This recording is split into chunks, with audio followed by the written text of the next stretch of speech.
lorsque vous vous retrouvez dans la vallée de l'ombre de la mort, vous ne devez pas avoir peur parce que Dieu est avec vous et ça prendra peut-être un peu de temps pour arriver, mais il n'y a pas moyen que Dieu ne vienne pas pour vous délivrer au bon moment si vous n'abandonnez pas.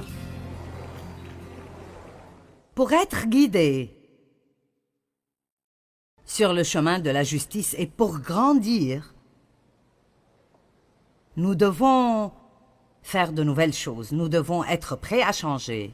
Et voici un petit fait, les moutons resteront dans le même champ pour toujours si le berger ne les bouge pas. En titre de fait, ils finiront la pâture. Ils détruiront le champ et ils seront infectés par des parasites. Ils ont besoin d'être bougés régulièrement pour être en bonne santé. Deutéronome 1:6. Ainsi dit le Seigneur, vous avez demeuré assez longtemps sur cette montagne.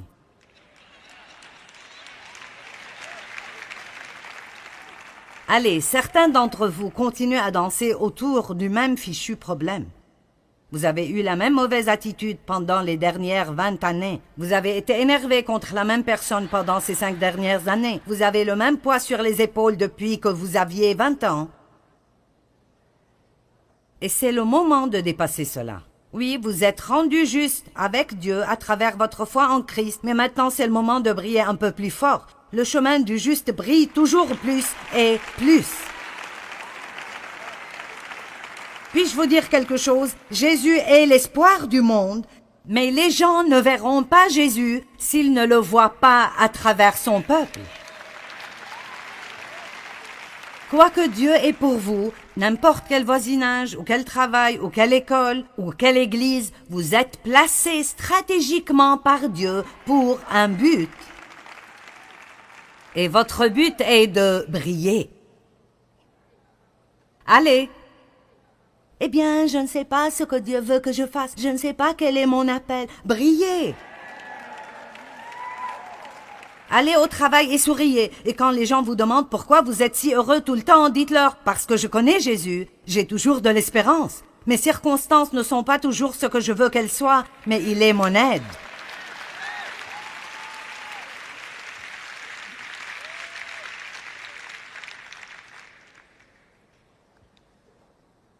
Le changement requiert toujours de nouveaux défis.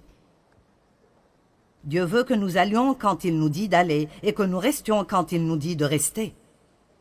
Parfois nous voulons rester et Dieu dit aller, et parfois nous voulons y aller et Dieu dit de rester.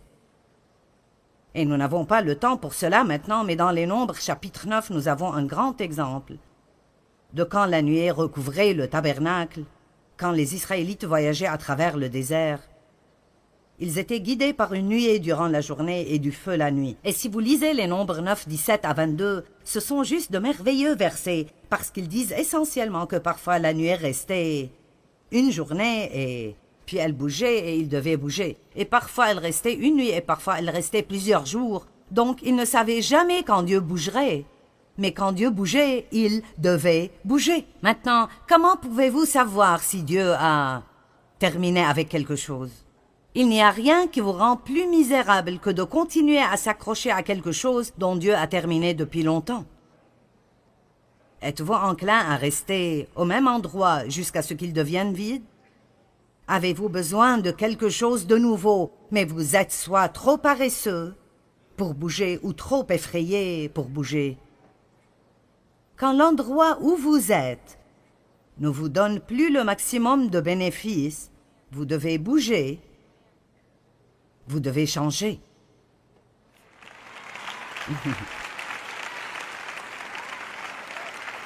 Vous savez quoi? J'espère que mon programme télévisé, mon enseignement et mes livres vous aideront pour toujours. Mais vous savez quoi? Si vous arrivez au point où vous avez reçu tout ce que vous pouvez recevoir de ma part, alors, s'il vous plaît, allez écouter quelqu'un d'autre parce que la chose la plus importante est que vous grandissiez. Et vous savez, des personnes différentes obtiennent des choses différentes de personnes différentes. Certaines personnes n'aiment pas la façon dont je prêche, et puis d'autres, la seule façon dont ils apprendront quoi que ce soit est de l'écouter de quelqu'un comme moi, qui confronte. Mais certaines personnes ne peuvent pas supporter cela. Je veux dire, ils seraient prêts à juste me jeter au chien.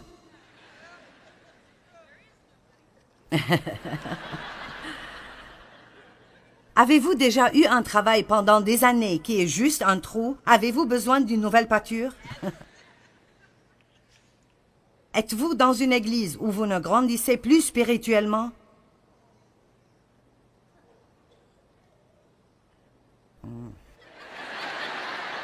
Wow, les gars, vous êtes très silencieux. Maintenant, je suis pour l'engagement.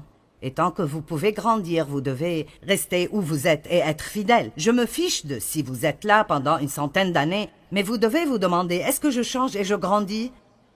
Est-ce que je sers? Ou est-ce que je rentre et je prends de la place sur un banc chaque jour à chauffer ma place? Puis je rentre, je reviens, je rentre, je reviens, je rentre, et rien n'a changé en moi dans les dernières 20 années. J'ai toujours les mêmes problèmes stupides que j'avais il y a 20 ans. Alors, quelque chose ne va pas soit en vous, soit dans l'endroit. Eh bien, faites ce que vous voulez avec. Est-ce que vos amis font que vous devenez plus aiguisé et meilleur? Est-ce qu'ils sont une bonne influence sur vous? Ou est-ce que vous avez besoin d'une pâture fraîche d'amis dont vous pouvez jouir? Ah, je vous le dis, les gens avec qui vous restez peuvent vous édifier ou vous briser. Waouh, je veux être avec quelqu'un qui a une sorte d'onction de Dieu sur sa vie. Je ne veux pas... Mon Dieu, éloigne-moi d'un guignard, d'un marmonneur, d'une commère, de quelqu'un qui ne fait que trouver les fautes de tout le monde. Je ne veux rien entendre du tout à propos de ce qui ne va pas partout. Dites-moi juste quelque chose de joyeux. Le chemin du juste, je crois, est d'être au bon endroit, au bon moment, à faire la bonne chose. Donc voici l'essentiel. Je peux être en train de faire la bonne chose, mais si je la fais au mauvais endroit, ça devient la mauvaise chose pour moi. Je travaillais dans une église pendant 5 ans, et c'est là que mon ministère public a commencé. C'était 5 années merveilleuses et aussi des années de croissance qui m'ont fait vraiment mal. J'ai appris beaucoup à propos de comment me soumettre à l'autorité et beaucoup de choses. Mais Dieu a commencé à me dire qu'il en avait terminé avec moi là-bas. Et ça fait vraiment mal quand Dieu termine et vous n'avez pas encore fini. Et alors, je ne suis pas partie. J'ai ressenti que Dieu voulait que je sorte et que je commence mon propre ministère. Ce n'est pas que j'essayais d'être une femme rebelle, j'ai juste vraiment ressenti que Dieu voulait que j'aie une plateforme plus grande que celle que j'aurais pu avoir si j'étais restée là-bas, parce que je travaillais pour quelqu'un d'autre et j'avais besoin de l'aider à accomplir sa vision. Et j'ai eu beaucoup de confirmations, mais je ne bougeais pas. Je ne voulais blesser personne, ni que les gens pensent que j'étais rebelle. Je ne voulais pas qu'ils pensent que j'étais arrogante, ni échouer et me couvrir de ridicule. Il y avait toutes sortes de raisons, et une nuit j'étais assise au premier rang, sur la deuxième chaise en comptant de l'allée, où je m'asseyais chaque dimanche matin pendant 2 réunions, et chaque mardi soir parce que je faisais partie du groupe de leadership, et Dieu m'a appelé fortement. J'ai entendu très fortement à l'intérieur, « Qu'est-ce que tu fais ici ?» Eh bien, je vais à l'église. C'est ce que je fais. Et la chose suivante que j'ai ressentie dans mon cœur était, « Je n'ai plus besoin de toi ici. J'ai besoin de toi autre part maintenant. Ça ne se rapporte pas à être là où je voudrais être pour mon propre bénéfice. Je dois être là où Dieu peut m'utiliser le plus possible. »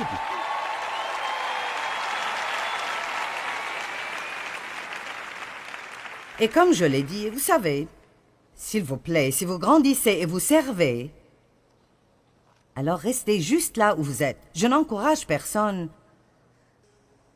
à quitter son église ou son travail ou ses amis, mais je vous demande d'examiner le fruit de ce que vous faites et de voir, est-ce que vous grandissez? Est-ce que ça vous aide à devenir tout ce que Dieu veut que vous soyez? Et si vous avez besoin de quitter, vous n'avez pas à le faire d'une façon vilaine et méchante. Je suis toujours amie avec le pasteur à l'église que j'ai quitté il y a près de 25 ans. Il y a une bonne façon de faire les choses et une mauvaise façon de faire les choses. Mais vous savez quoi? Si j'étais restée pour toutes les mauvaises raisons, je ne serais pas en train de faire ce que je fais maintenant. Je n'atteindrai pas les gens partout dans le monde. Mais je vous le dis juste, si Dieu essaie de vous donner une poussée sainte, alors vous devez suivre la direction du Saint-Esprit. Et parfois, pas tout le monde aime cela quand vous le faites. Mais vous serez très désolé si vous pensez à la fin de votre vie. Je me demande ce qui se serait passé si seulement...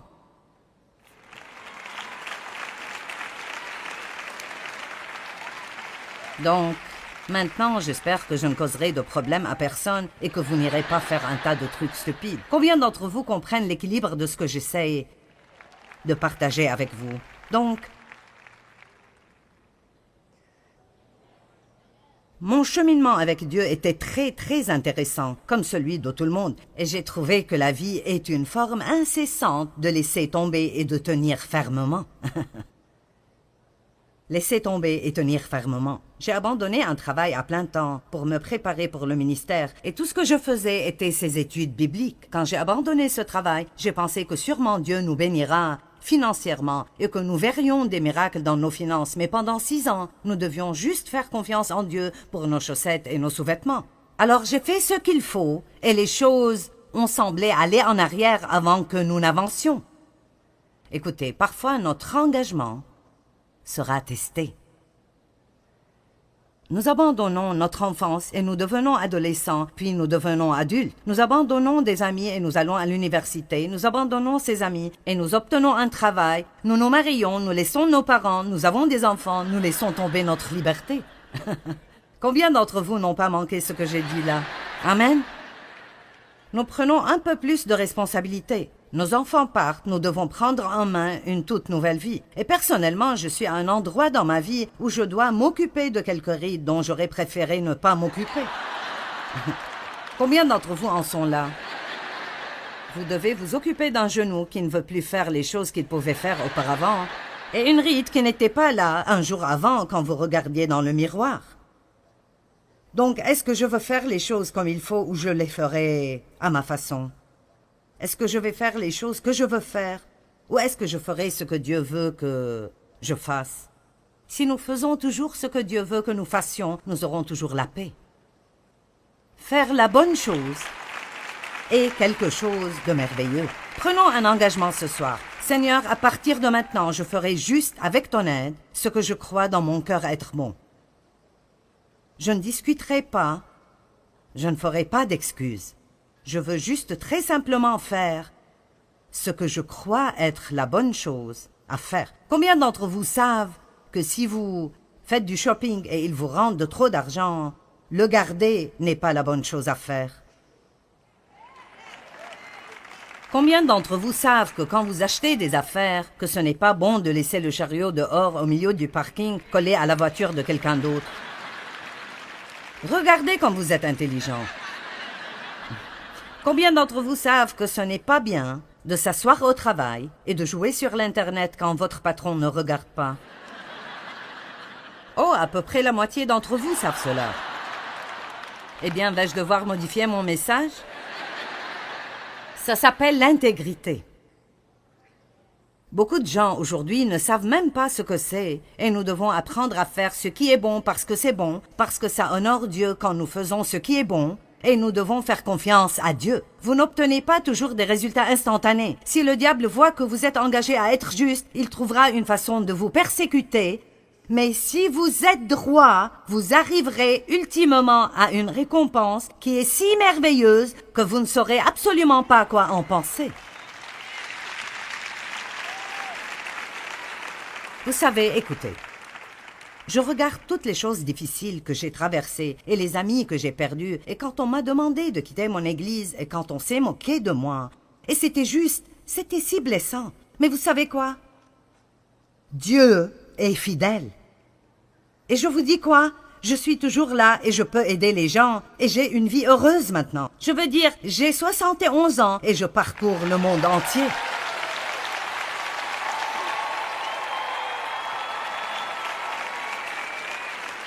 J'aime dire aux gens quel âge j'ai parce que je veux que vous voyiez que même si votre personne extérieure vieillit, votre personne intérieure est renouvelée jour après jour et vous n'êtes pas trop vieux pour faire quelque chose pour Dieu. Vous n'avez pas à vieillir et à aller vous asseoir dans un fauteuil à bascule quelque part.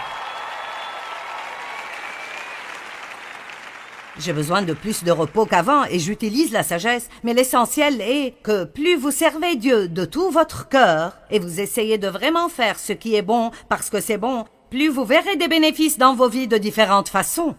Savez-vous combien c'est affreux de toujours d'avoir cette sensation gênante que vous ne faites pas ce que vous devriez faire, mais vous continuez de faire ce que vous ne devriez pas faire? Je veux dire, ça aspire la vie hors de vous.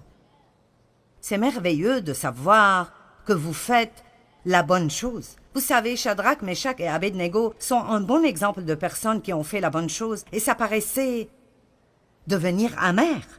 Je veux dire, ils ont décidé qu'ils préféreraient aller dans la fournaise ardente plutôt que de se prosterner devant un roi méchant. Et alors, ils ont fait le bon choix. Ils sont allés dans la fournaise et leur récompense était que le roi a chauffé la fournaise 7 fois plus. Mais devinez quoi, si vous lisez dans le livre de Daniel, c'est une histoire merveilleuse si vous n'êtes pas familier avec. Quand le roi a regardé dans la fournaise et a vu le feu et a vu les flammes, il a dit « Attendez, 3 hommes sont allés dans la fournaise et je vois un 4e homme là-dedans. »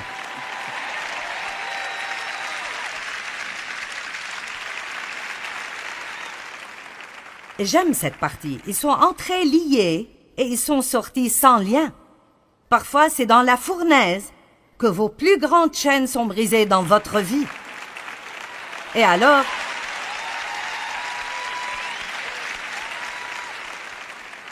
c'est dans ces moments où j'ai perdu tous mes amis et où personne ne voulait rien avoir avec moi que j'ai vraiment pu connaître Dieu.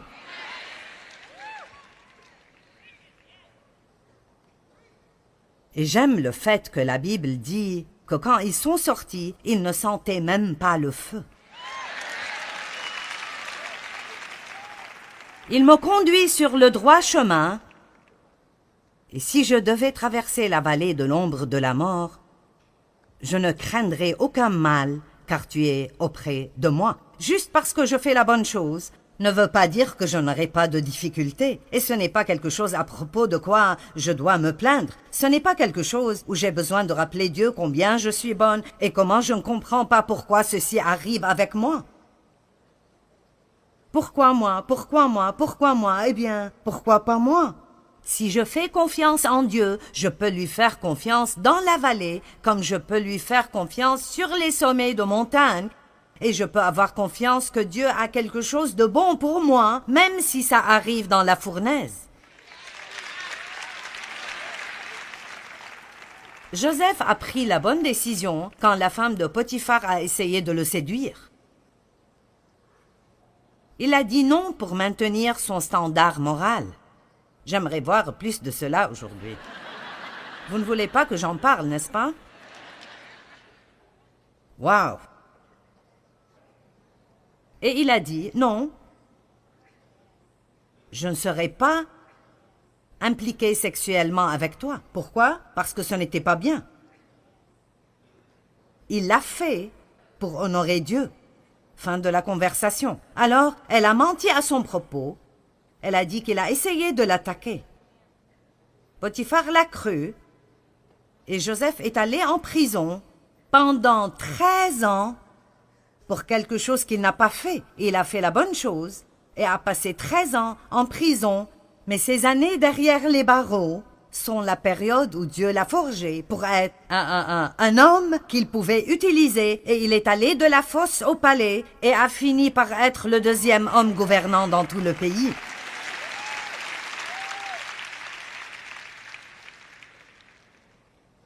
Daniel dans la fosse au lion.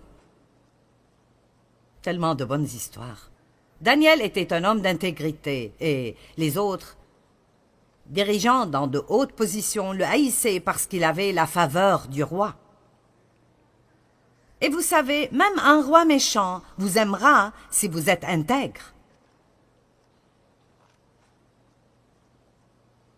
Et alors, il savait que la seule façon dont il pouvait piéger Daniel et le fourrer dans les problèmes, et s'il pouvait faire une sorte de loi impliquant son engagement pieux, qu'il savait qu'il ne briserait jamais parce qu'il honorait Dieu. Alors ils ont fait que le roi accepte cette loi, que pendant 30 jours, quiconque demande quoi que ce soit à une autre personne ou un autre dieu ou roi autre que ce roi devra être jeté dans la fosse aux lions.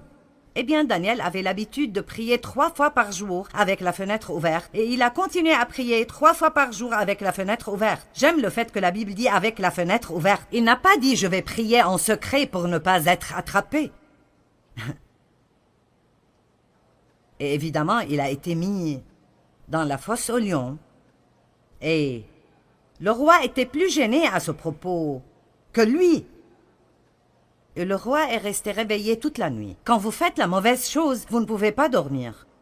Il n'y a pas de preuve biblique que Daniel a dormi toute la nuit dans la fosse aux lions, mais j'ai vu des illustrations de lui en train de dormir alors qu'il était là-dedans, avec tous les lions tout autour de lui. Et quand le roi a regardé le lendemain et a vu qu'il était toujours vivant, il est devenu si excité. « Oh, ton Dieu t'a sauvé !» Et il a dit, « Mon Dieu est venu et a fermé la gueule des lions et m'a délivré. » Et voici l'essentiel. Vous faites ce qui est bon, vous êtes punis à cause de cela, mais Dieu viendra et fermera la gueule des lions. Il viendra et vous délivrera. Je ne sais pas où vous êtes dans la vie maintenant, ou à quel genre de décision morale vous faites face, quel genre de décision vous prenez à propos des compromis que vous devrez peut-être faire pour garder votre travail et vos amis. Juste parce que vous vous retrouvez dans la vallée de l'ombre de la mort, vous ne devez pas avoir peur parce que Dieu est avec vous, et ça prendra peut-être un peu de temps pour arriver, mais il n'y a pas moyen que Dieu ne vienne pas pour vous délivrer au bon moment si vous n'abandonnez pas.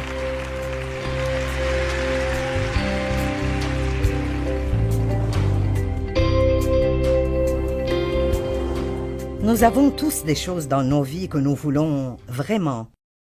Mais je pense que c'est génial d'arriver au point où nous pouvons dire à Dieu « Je veux ce que tu veux, même plus que je ne veuille ce que je veux, parce que je sais que ta volonté sera toujours meilleure. » Et quand nous arrivons à ce point, alors, si nous entendons « nom de Dieu », nous pouvons toujours voir cela comme quelque chose de bien. Il est notre berger et il est un bon berger. Et Psaume 23 est l'un des passages les plus populaire qu'on trouve, je pense, dans la Bible. Même les gens qui ne connaissent pas la Bible seront très souvent familiers avec le psaume 23.